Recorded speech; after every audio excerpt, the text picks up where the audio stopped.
Iran पर Israel और America लगातार बमबारी कर रहा है। ईरान भी सऊदी अरब, यूएई और बहरीन समेत पूरे मिडिल ईस्ट पर ताबड़तोड़ अटैक कर रहा है। इस महायुद्ध में रूस और चीन ने भी दखल देना शुरू कर दिया है और अब पाकिस्तान के सामने महासंकट खड़ा हो गया है। बड़ी खबर यह है कि सऊदी अरब के रक्षा मंत्री ने पाकिस्तान के फील्ड मार्शल आसिम मुनीर से मुलाकात की है। सऊदी अरब के रक्षा मंत्री खालिद बिन सलमान ने मुनीर से मिलकर उन्हें सऊदी अरब के साथ अपने संयुक्त रणनीतिक रक्षा समझौते की याद दिलाई। इसके तहत किसी भी एक देश पर यदि हमला होता है तो ये दोनों ही देशों पर हमला माना जाएगा। सऊदी अरब के रक्षा मंत्री ने मुनीर से दो टूक कहा कि ईरान के हमलों को रोकने के लिए पाकिस्तान को इस समझौते के तहत जरूरी कदम उठाना पड़ेगा। ईरान लगातार सऊदी अरब में अमेरिकी बेस और ऑयल इंफ्रास्ट्रक्चर को निशाना बना रहा है। ऐसे में ईरान को रोकना जरूरी है। पाकिस्तान अब तक खुलकर ईरान के खिलाफ सामने नहीं आ रहा था, वो अंदर ही अंदर अमेरिका की मदद कर रहा था। लेकिन अब सऊदी अरब ने रक्षा समझौते की याद दिलाकर पाकिस्तान की मुश्किल बढ़ा दी है। अगर पाकिस्तान ईरान के खिलाफ कोई एक्शन नहीं लेगा तो वो सऊदी अरब को नाराज कर देगा, और अगर पाकिस्तान ऐसा कोई एक्शन लेता है तो जो पाकिस्तान में रहने वाले करोड़ों शिया मुसलमान हैं वो आसिम मुनीर को जीने नहीं देंगे। और उसके कई उदाहरण तो हम पहले ही आपको दिखा चुके हैं। जैसे ही अयातुल्लाह खामेनेई मारा गया था, उसके बाद आपने देखा था कि अमेरिकी एम्बेसी के बाहर कैसे शिया समुदाय के लोग पाकिस्तान में हल्ला बोल रहे थे, अजीत जी क्या करेगा आसिम मुनीर, क्या करेगा शहबाज शरीफ। वो ये जानता है कि अगर उसने अमेरिका का साथ दिया तो शिया मुसलमान नाराज होंगे, और अगर उन्होंने सऊदी अरब का साथ नहीं दिया तो फिर वो डिफेंस पैक्ट है किस काम का। बिल्कुल, तो उस डिफेंस पैक्ट वाली बात से तो ये लोग थोड़ा बहुत बचने का इनके पास एक रास्ता है कि जब अफगानिस्तान ने अटैक किया पाकिस्तान के ऊपर, या अफगानिस्तान पाकिस्तान की अभी लड़ाई चल रही है, तो उसमें सऊदी अरब ने दखल नहीं दिया। लेकिन उस युद्ध का दायरा बहुत बड़ा नहीं है, ये युद्ध तो बहुत ही बड़े पैमाने पर लड़ा जा रहा है।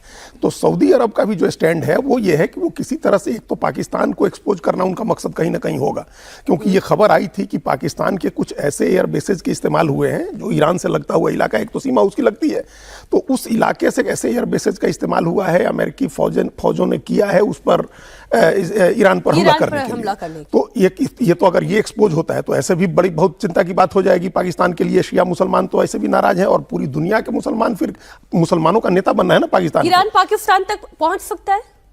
हाँ, क्यों नहीं पहुंच सकता है, आराम से पहुंच सकता है, लेकिन अभी उसने नहीं खोला है ये मोर्चा।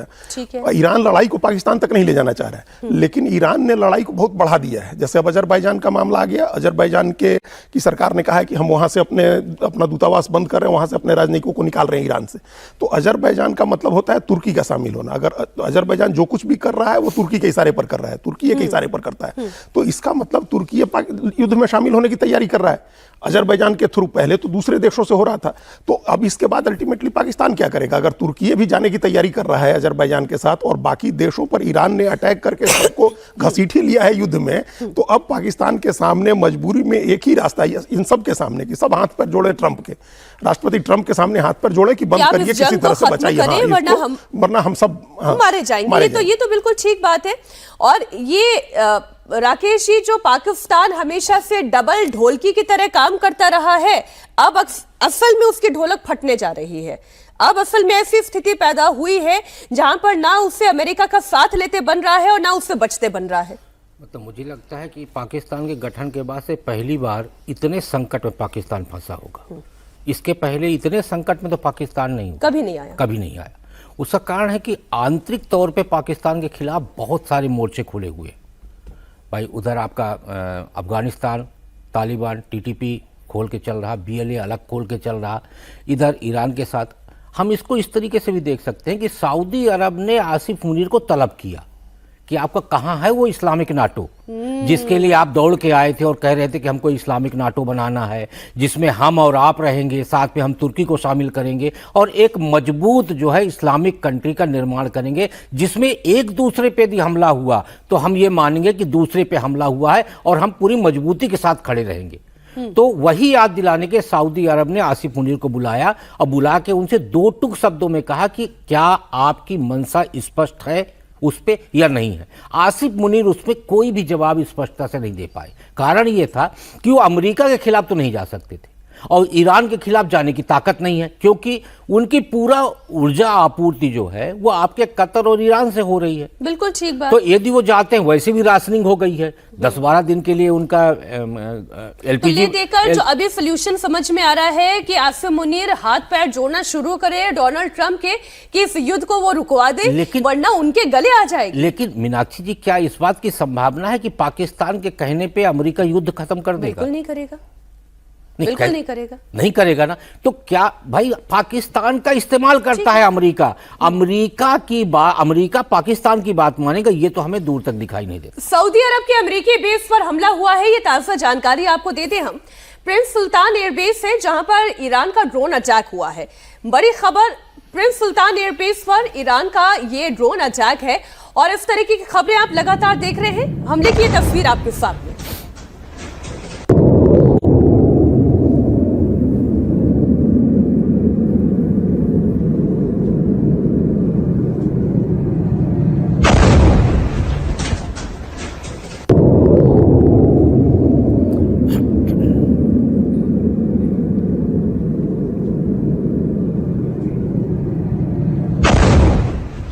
मिडिल ईस्ट में छिड़ी हुई जंग के बीच पाकिस्तान में तेल के लिए मारामारी हो रही है। पाकिस्तान में पेट्रोल पंप पर तेल के लिए गोलियां चल रही हैं। सियालकोट से खबर आई जहां पेट्रोल को लेकर फायरिंग हुई। पेट्रोल पंप पर वाहनों की लंबी लाइनें लगी हुई हैं। पेट्रोल डीजल भरवाने के लिए लोग परेशान हैं। बांग्लादेश में तेल की भारी किल्लत हो गई है, वहां भी पेट्रोल पंप पर लाइनें लगी हुई हैं। ढाका से तस्वीरें आ रही हैं, सियालकोट से तस्वीरें आ रही हैं जहां तेल की कितनी किल्लत है। आप देखिए, जब आपकी अप्रोच फॉरवर्ड ओरिएंटेड नहीं होती है, फ्यूचरिस्टिक नहीं होती है, तब क्या होता है, वो कतारें आप इस वक्त ढाका में और सियालकोट में देख सकते हैं जहां पर पेट्रोल के लिए मारामारी हो रही है। अच्छा, मैं इसका एक पॉलिटिकल एंगल लेकर आती हूँ अजीत जी। यहाँ पे कितनी आलोचना होती है कि डोनाल्ड ट्रंप ने कहा तो हम तेल खरीद सकते हैं, डोनाल्ड ट्रंप ने नहीं कहा तो तेल नहीं खरीद सकते हैं। लेकिन भारत तो अपने हितों के अनुसार रूस से तेल खरीदता रहा, अपने हितों के अनुसार वेनेजुएला से भी वो तेल खरीदता रहा जब उसे जहां से आपूर्ति की जरूरत पड़ी। आज इसलिए यहां पर वो कतारें नहीं है, यहां गोलियां नहीं चल रही है। लेकिन पाकिस्तान की स्थिति देखें, ढाका बिल्कुल, की देखें। इसमें दो बातें बहुत ही साफ हैं। एक तो हम लोगों ने भारत में अपनी ऊर्जा जरूरतों को पूरा करने के लिए अपना जो परचेज है उसको डाइवर्सिफाई किया है कि हम अलग अलग सोर्सेज से लेंगे ताकि हम किसी एक सोर्स पर डिपेंड नहीं रहेंगे। ऊर्जा भी डाइवर्सिफाई, हाँ, हम लोगों ने डाइवर्सिफाई किया, अपने एनर्जी नीड को डाइवर्सिफाई किया कि हम रूस से खरीद रहे थे, ईरान का बंद हुआ तो रूस से खरीदना शुरू किया, कतर से, सऊदी अरब से, यूएई से हमारा तेल आता है।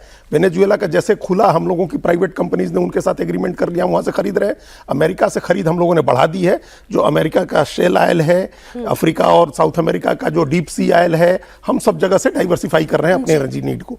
दूसरी बात यह है कि हम लोगों ने अपना भंडारण किया है, हम लोगों ने स्टोरेज कैपेसिटी बहुत बड़ी है भारत की, और लगभग 50 दिन का हमारे पास कच्चा तेल है जिसको हम लोग हमारे पास स्टोर है 50 दिन का, उसकी कोई चिंता नहीं है। हम लोग को एलपीजी की चिंता थी, एलपीजी का स्टोरेज कम होता है, एलपीजी का भंडारण कम होता है और मैक्सिमम आता है होर्मुज की खाड़ी से। तो अब जो संकट हुआ है, ये इन लोगों का क्या, ज्यादातर देशों के हम लोग पहले भी डिस्कस कर चुके हैं, वो पाइपलाइन से सप्लाई होता है और भारत का मैक्सिमम तेल आता है टैंकर से।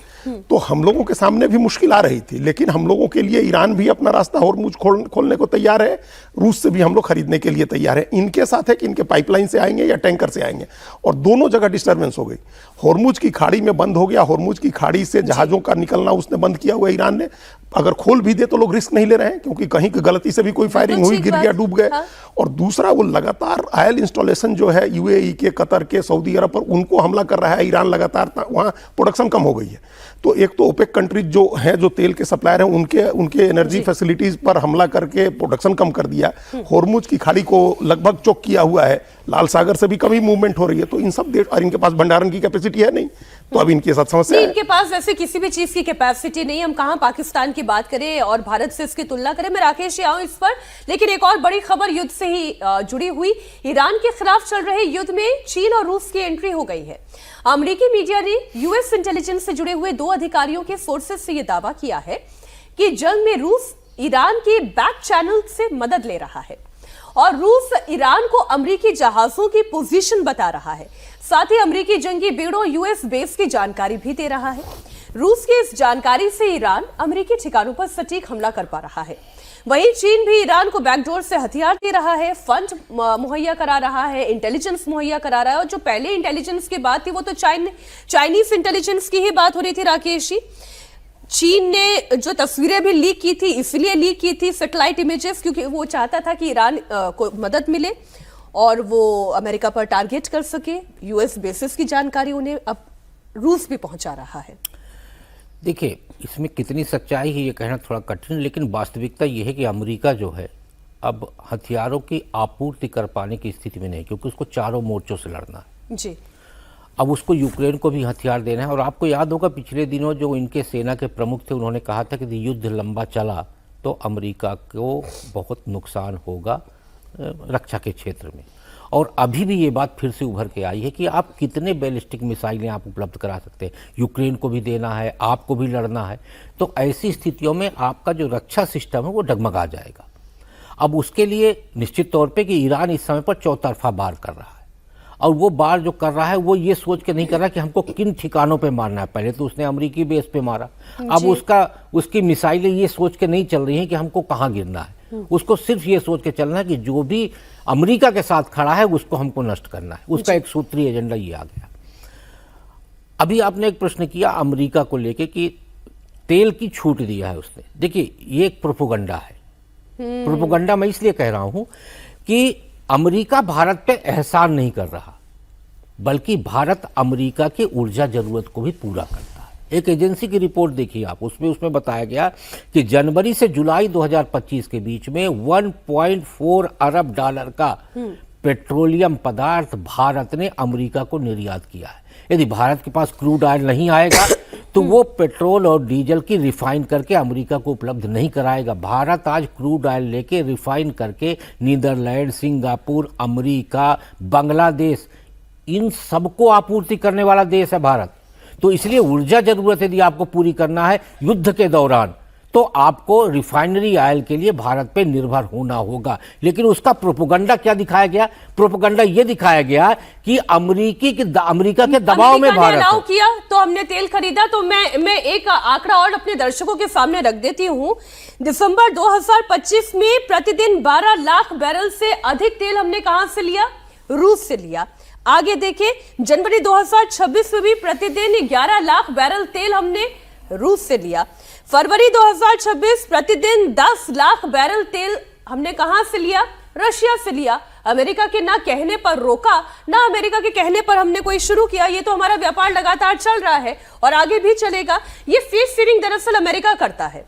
ईरान पर इजराइल अमेरिका ने एक बार फिर से स्ट्राइक की है। बड़ी खबर यह है कि राजधानी तेहरान पर एयर स्ट्राइक की गई। पश्चिमी तेहरान में कई विस्फोट हुए हैं। तेहरान के आसमान में धुएं का गुबार दिखाई दे रहा है। तस्वीरें इस वक्त हम आपके सामने रख रहे हैं। लेकिन एक जो जंग हमने रशिया यूक्रेन में देखा, वही पैटर्न आपको यहां पर इस वक्त इजराइल अमेरिका वर्सेस ईरान में दिखाई देगा।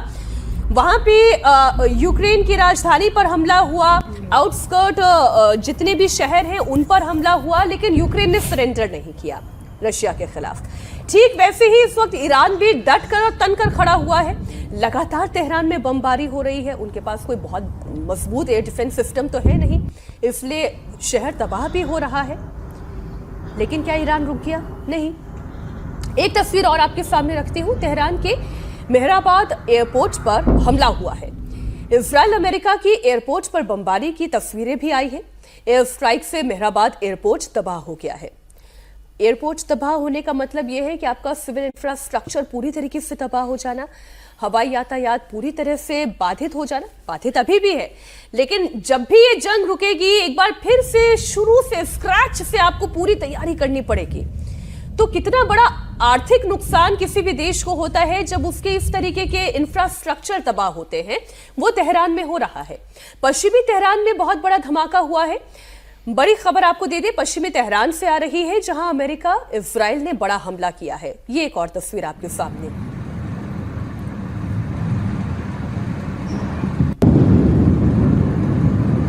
ट्रंप के पास इस वक्त एक ही कार्ड है और वो है इतने धमाके करे, इतने अटैक करे कि कहीं ना कहीं तो ईरान जाकर रुकेगा, कहीं तो उसकी हिम्मत जवाब देगी। और वही इस वक्त अमेरिका और इजराइल कर रहा है।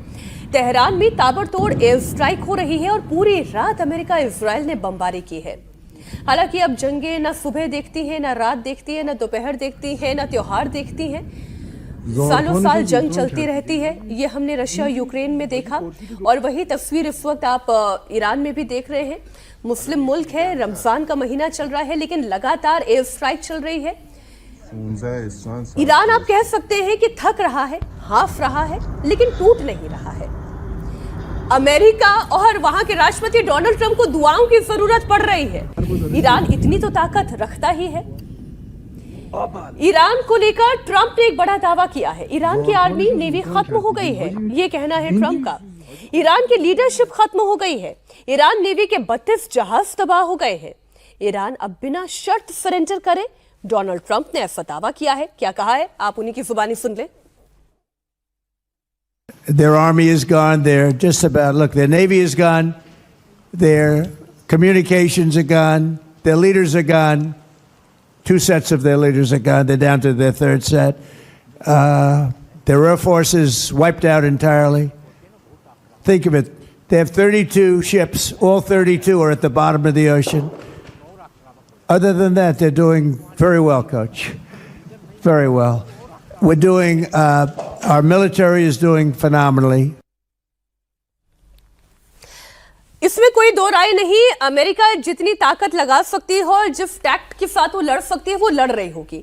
उनके पास सामरिक क्षमता की भी अजीत जी कोई कमी नहीं है और कोई इसमें तो तुलना हो ही नहीं सकती। लेकिन जो ये कह रहे हैं कि ईरान की आर्मी खत्म हो गई, नेवी खत्म हो गई, उनके पास ताकत नहीं बची है, वो बिना शर्त सरेंडर कर दे, ईरान के तेवर तो ऐसे नहीं दिख रहे हैं कि बिल्कुल नहीं तेवर दिख रहे हैं। और ये जिस दिन जब कल इन्होंने कहा राष्ट्रपति ट्रंप ने कि बिना शर्त सरेंडर करे, उसके बगैर कोई बातचीत नहीं होगी, उस समय वहाँ ईरान के जो विदेश मंत्री हैं अब्बास अरागची का एक बयान आया था। उन्होंने कहा था कि कुछ देश मध्यस्थता करने की कोशिश कर रहे हैं, बीच बचाव करने की उन्होंने कहा नहीं, लेकिन उन्होंने ये भी कहा कि जो देश मध्यस्थता करने की कोशिश कर रहे हैं उनको रीच आउट करना चाहिए है उन देशों पर भी जो हमले कर रहे हैं। मतलब उन्होंने नाम इजराइल अमेरिका का भी नहीं लिया, लेकिन उन्होंने कहा कि उनसे भी बात करिए और मध्यस्थता करने की कोशिश की जा रही है। तो ट्रंप ने कहा कि कोई बातचीत नहीं होगी, बिना सरेंडर करिए। उसके बाद हम लोगों ने देखा रायसीना डायलॉग्स में भारत आए हुए हैं ईरान के उप विदेश मंत्री, और उन्होंने कल ही अपने भाषण में कहा कि हम आखिरी गोली तक लड़ेंगे, हम आखिरी सैनिक तक लड़ेंगे। और उन्होंने कहा कि ट्रंप कह रहे हैं कि हमारा नेता तय करेंगे, आप तो अपने यहाँ न्यूयॉर्क का मेयर नहीं तय कर पाते हैं, आप हमारे देश का नेता तय करेंगे। ये हमारे देश में, और कल जयशंकर जो हम लोग के विदेश मंत्री हैं उनकी मुलाकात भी हुई है उप विदेश मंत्री जो ईरान के आए हुए हैं उनसे। तो ईरान कतई सरेंडर करने को तैयार नहीं है।